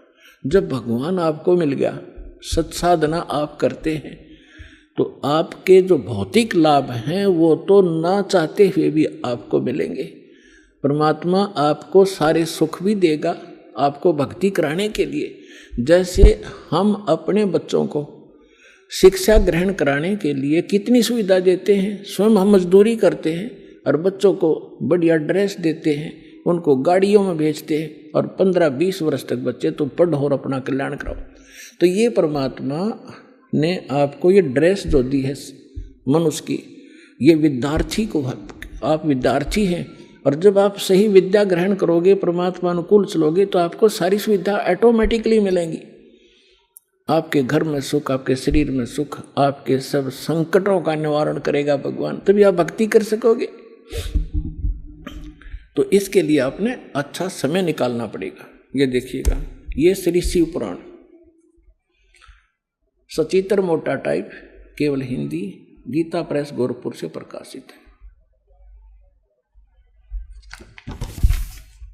इसके कौन है संपादक? हनुमान प्रसाद पोदार।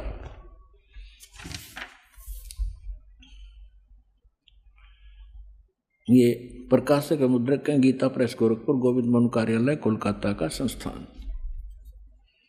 अब यहां देखिएगा, ये 98-99 पृष्ठ पर हम पढ़ेंगे रुद्र संहिता, संक्षिप्त शिव पुराण, और ये 98 पे यहाँ नीचे से 5वां अध्याय है। अपने पुत्र नारद की यह बात सुनकर लोक पितामह ब्रह्मा वहां इस प्रकार बोले। अब 99 पर आ गए हम। ब्रह्मा जी ने कहा, ब्रह्मन देव शिरोमणे, तुम सदा समस्त जगत के उपकार में लगे रहते हो। तुमने लोगों के हित की कामना से बहुत उत्तम बात पूछी।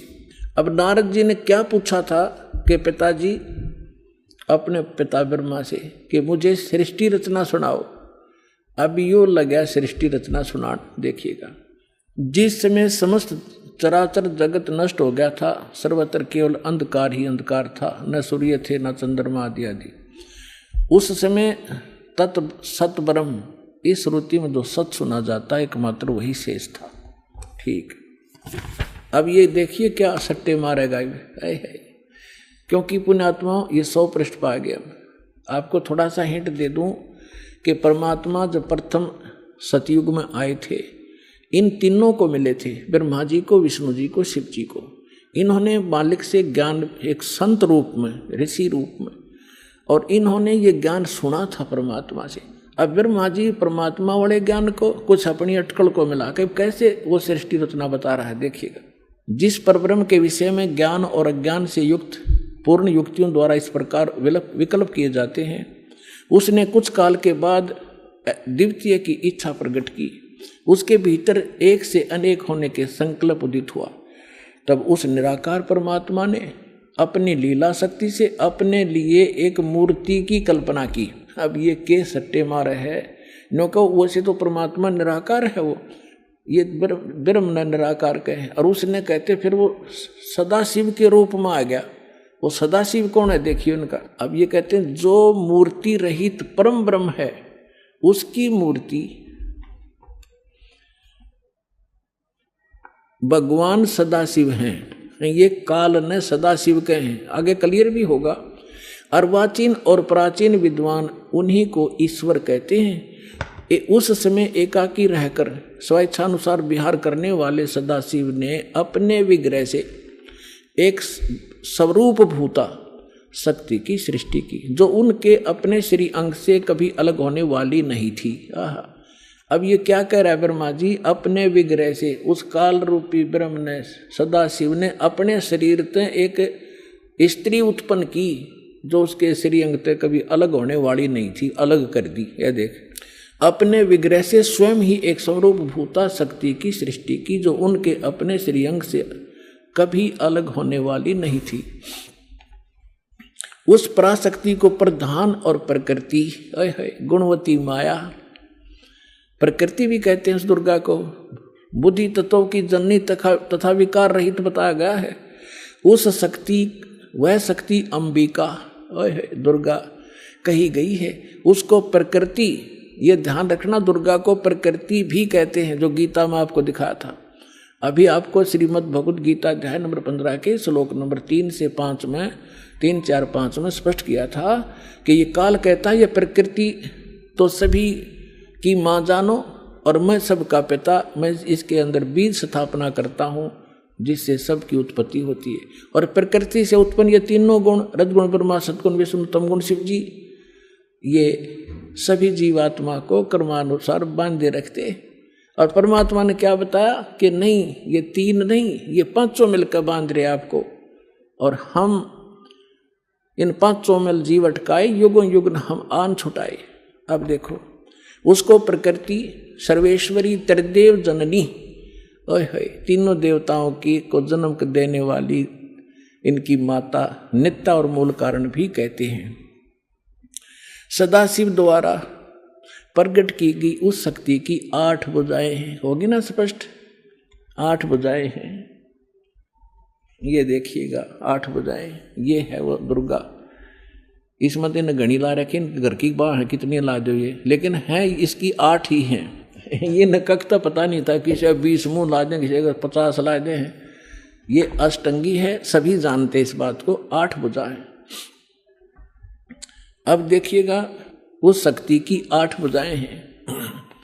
नाना प्रकार के आभूषण उसके श्रीअंगों की शोभा बढ़ाते हैं। वह देवी नाना प्रकार की गतियों से संपन्न है और अनेक प्रकार के अस्त्र शस्त्र धारण करती है।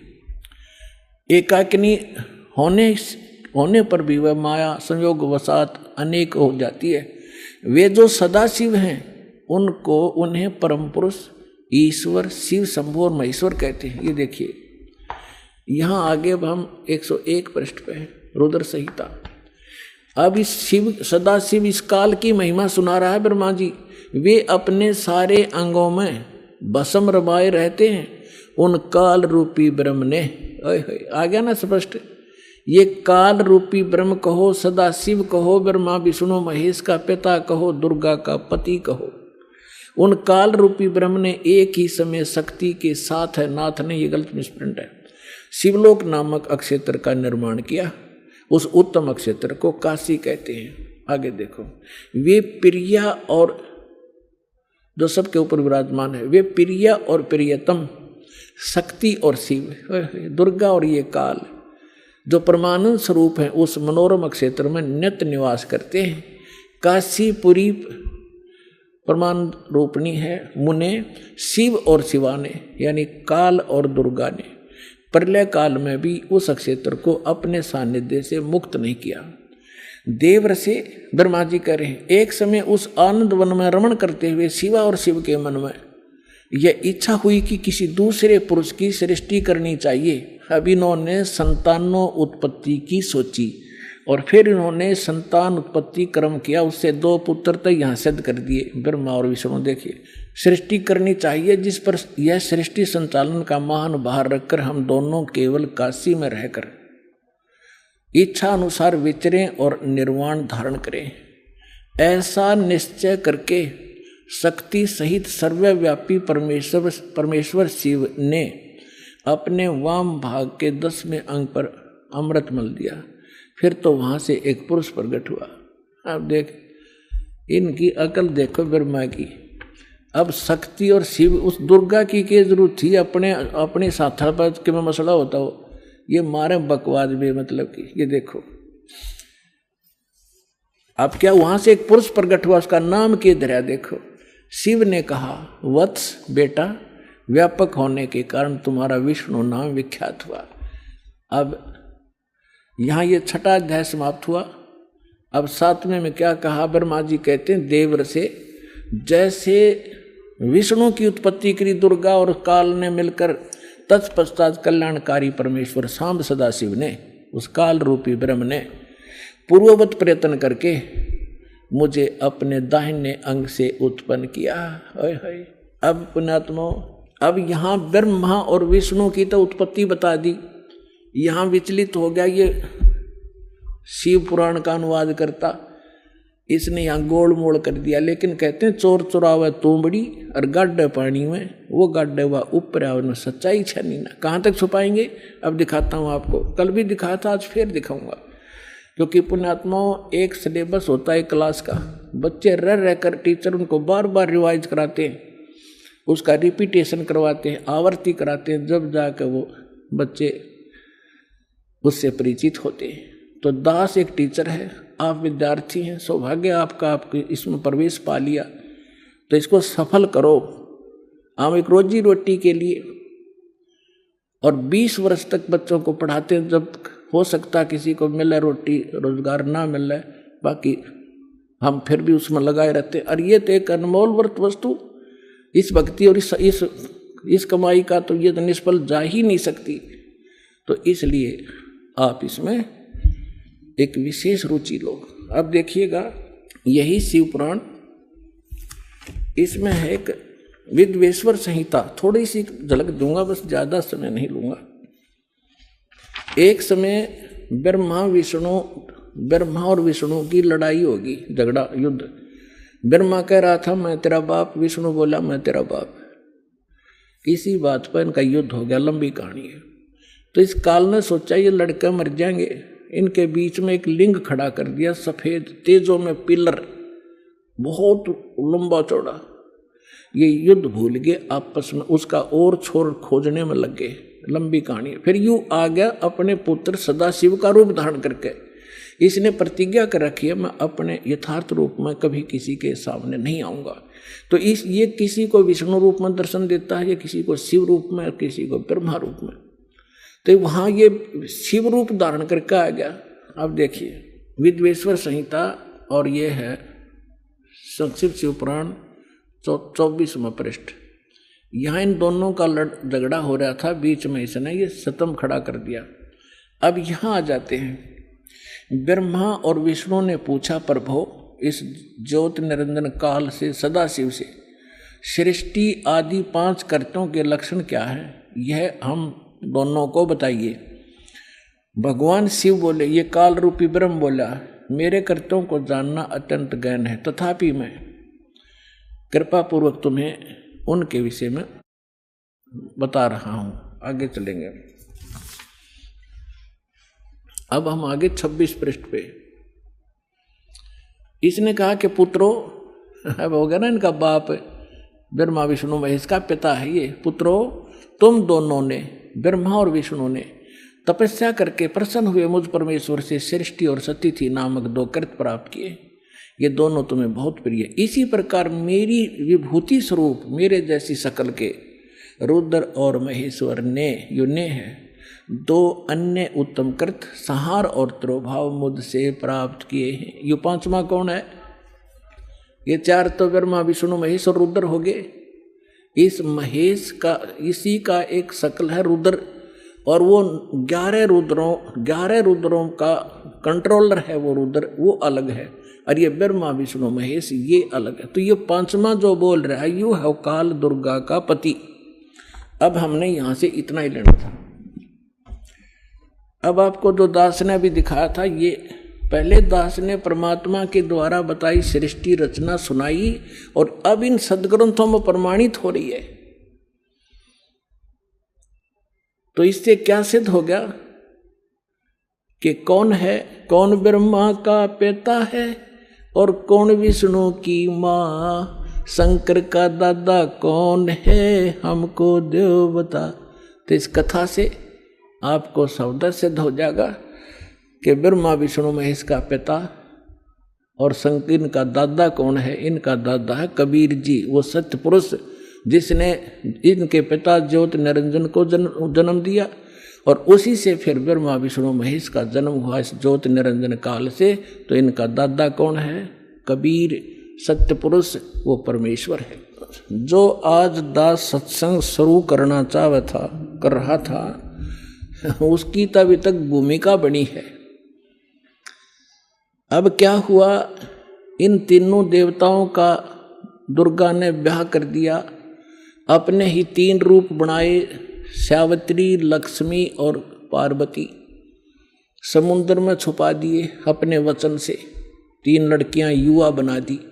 और ये जब युवा हुए, इनको कोमा से बाहर कर दिया, इन तीनों का विवाह कर दिया। इनसे फिर आगे काल की सारी सृष्टि चली। अब दास जो आज प्रसंग शुरू किया था वही शुरू होगा मेरा तय काम, जो बताना चाहूँ था। अब धर्मदास जी ने पूछा, हे परमात्मा, हम बड़े नीच और पामर प्राणी हैं। हे भगवान, हमने आपके साथ धोखा किया, आपके साथ चीटिंग करी, और फिर भी आप हमारे लिए भटक रहे हो। कैसे दया करी दाता। तब परमात्मा ने कहा कि जब यहाँ ये प्राणी इतने दुखी हो गए, हाहाकार मच गई, तब क्योंकि उस समय तक परमात्मा ये बताना चाहते थे, क्योंकि परमेश्वर ने कहा कि उस समय जब यह हाहाकार माची धर्मदास मैं अपने पुत्र जोगजीत का रूप बना के, जिस पुत्र के रूप बना के इनको निकाला था उसी का रूप बना के मैं वहां खड़ा हो गया जहां 1,00,000 मानव शरीरधारी प्राणी स्त्री और पुरुष वहां भूनने जा रहे थे तपस्या, और चटक पटक जीव करे थे, उन चटक पटक के पड़े थे, बुरा हाल हो रहा था। तो वहां मेरे जाने से सभी जीवों की वो तपत तो खत्म होगी। वह टुकड़ी, वह तपस्या ऐसे की ऐसी जल रही थी, लेकिन मेरी रजा से उनको आंच नहीं लगे थी। सभी बैठ के या तो रो रहे थे, फिर सामने देखा, मुझे देखकर कहा कि हे भगवान, हम यहाँ कौन से पाप का कर्म भोग रहे हैं, दुख भोग रहे हैं, क्योंकि सबको ये मालूम है अपने किए का कर्म भोगना पड़ता है। तो परमात्मा ने कहा, भाई ये जो तपस्या पर दुख है ना, ये यहाँ का नहीं, ये सतलोक में तुमने गलती करी थी, वो दंड है। तब सारी सृष्टि रचना सुनाई। तो वहां तो सारे दुखी थे, सबको मालूम था, ना कोई बेटा साथ था, ना बेटी साथ थी, ना कोई संपत्ति साथ थी, ना कोई रिश्तेदार साथ था, अकेले भुन रहे थे, पिट रहे थे वहां पर। तो वहां सभी ने स्वीकार किया जो मालिक बता रहे थे, और कहा, हे भगवान, हमें छुटवा लो काल अन्यायी से। परमात्मा बोले, ऐसे नहीं। अब यहां परमात्मा ने कहा कि जोर करूं तो मेरा वचन नसाई, जब तुम जाए धरो जग नर देहा, तब तुम करना मम सत सबद स्नेहा। जब तुम संसार में जाओ, मनुष्य शरीर प्राप्त हो, और मेरा कोई दास इस सच्चे ज्ञान को और सत्य नाम को सुना रहा हो, बता रहा हो, तब उसकी शरण में चले जाना, तब तुम्हारा मोक्ष होगा, ना तो नहीं हो सकता। तब उन्होंने कहा कि हे परमात्मा, अब का जन्म मनुष्य का हो गया, पूर्ण संत खोजेंगे और आपकी शरण, आपकी भक्ति करा करेंगे, और पूजा हम करेंगे नहीं। यहाँ तो ये फिर तीनों गुण इनको परमित कर देते, इनको ज्ञान नहीं, कहाँ थे, कौन जन्मे थे, ऐसा जुल्म कर रखा हमारे साथ। तो फिर क्या हुआ, परमात्मा ने कहा कि वहाँ वो ऋषि में, ऋषि भी वहीं भुन रहे थे, भुनने जा रहे थे, जो यहाँ मंडलेश्वर पाक रहे थे।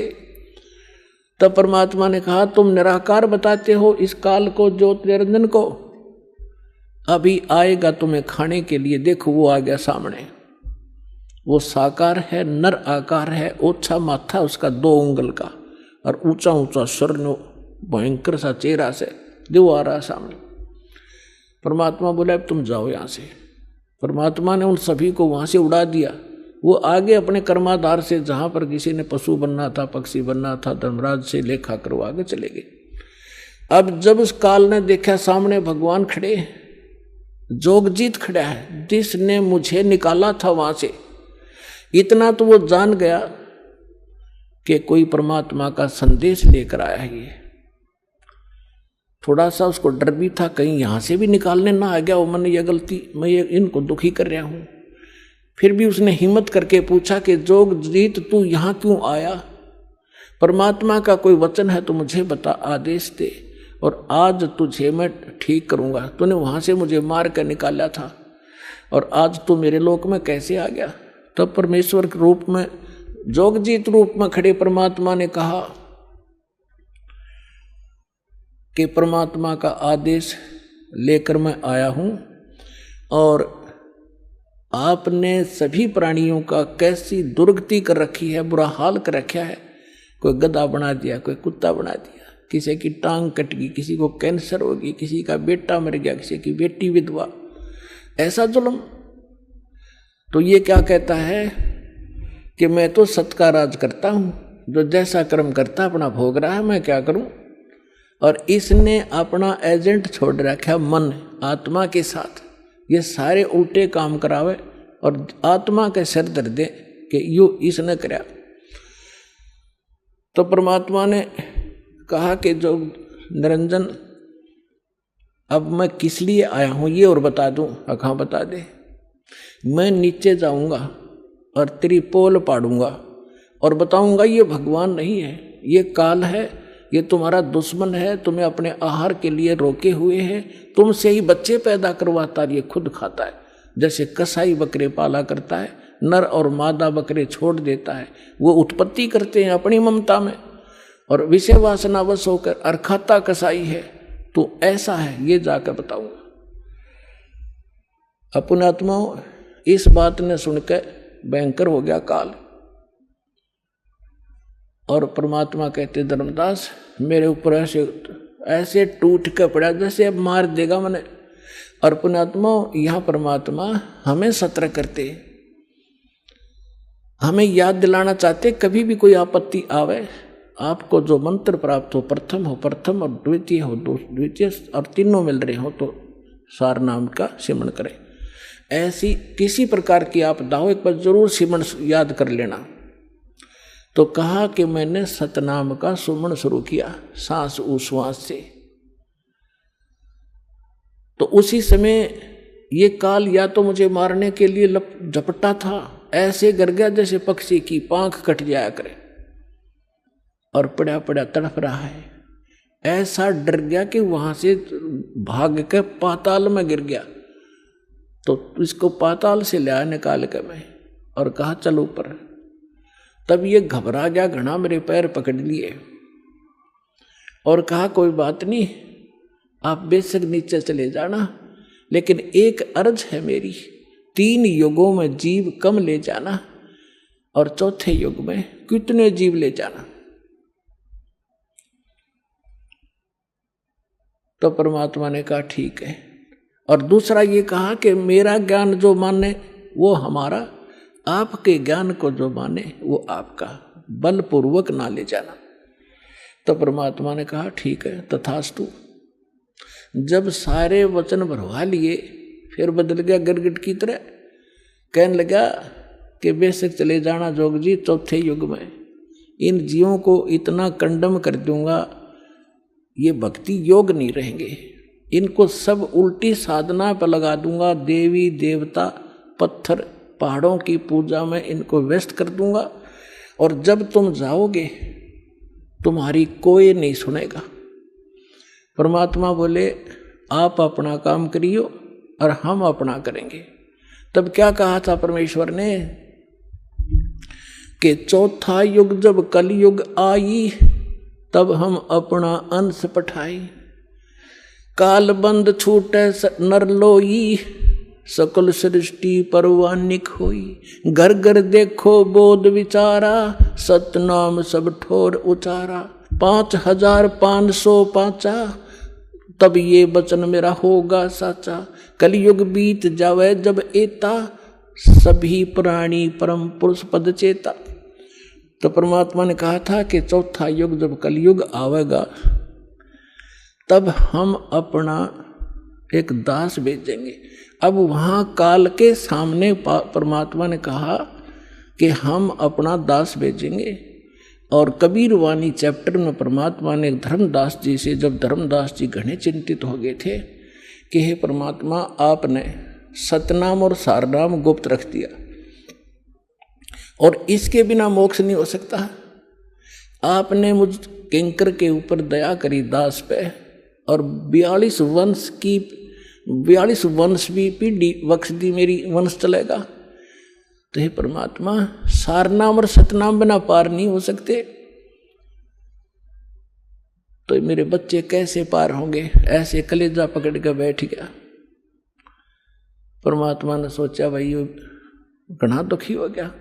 तब परमेश्वर ने कहा कि सुन ले, काल ने क्या कहा था, 12 पंथ करूं मैं साजा, नाम तुम्हारा ले करूं आवाजा, 12 पंथ नाम जो लेगी, हमरे मुख में आन समोही, जाओ जोग जीत संसारा, जीवन माने कहा तुम्हारा, जीव तुम्हारा कहा न माने, हमारी ओढ़ हो बाद बखाने। अब इतना समय नहीं रहा, मैं वो सारे प्रमाण आज नहीं दिखा पाऊंगा आपको कि 12 पंथ कौन कौन से हैं। तो 12 पंथ, 12वां पंथ गरीबदास पंथ बताया है, लिखा कबीर सागर में। तो परमात्मा ने कहा तू चिंता ना करे धर्मदास, जब 5500 वर्ष कलयुग बीत जाएगा, तब इस या बिचली पीढ़ी आवेगी, और बिचली पीढ़ी तक यो ज्ञान और तत्व ज्ञान और सतनाम सारनाम कति गुप्त रखना है, नहीं तो काल के दूतों का हाथ लग जाएगा, मेरा सारा मिशन खराब हो जाएगा। तो परमात्मा ने देखा कि यो बिल्कुल चिंतित हो गया घना।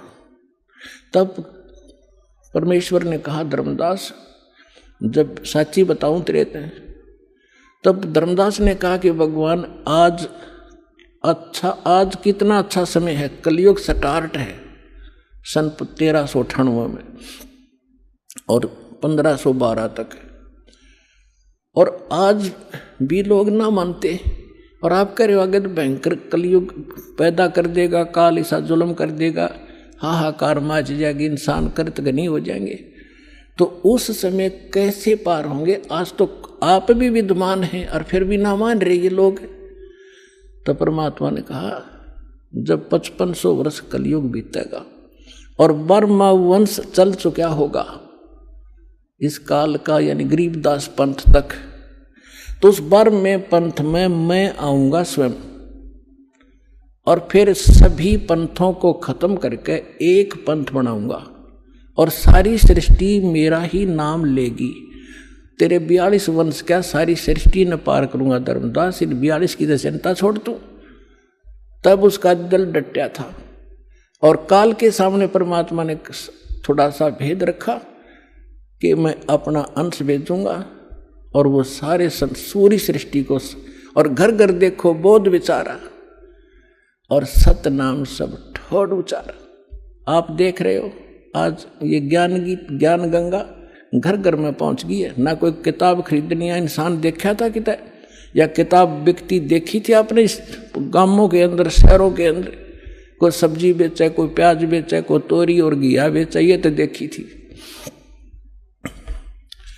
तो परमात्मा ने कहा था, घर घर देखो बोध विचारा, मेरे इस ज्ञान की चर्चा घर घर में शुरू हो जाएगी, और सारी सृष्टि नाम लेगी, और सतनाम सबको बताया जाएगा, और परमात्मा के उस परम पद की, सतलोक की सबको जानकारी होगी, पूरा विश्व व्यापार करूँगा। तो वो समय आ गया है पुणात्माओं, और ये दास है वो परमात्मा का भेजा हुआ दास, और आप सभी पार हो जाओगे। बोलो सतगुरुदेव।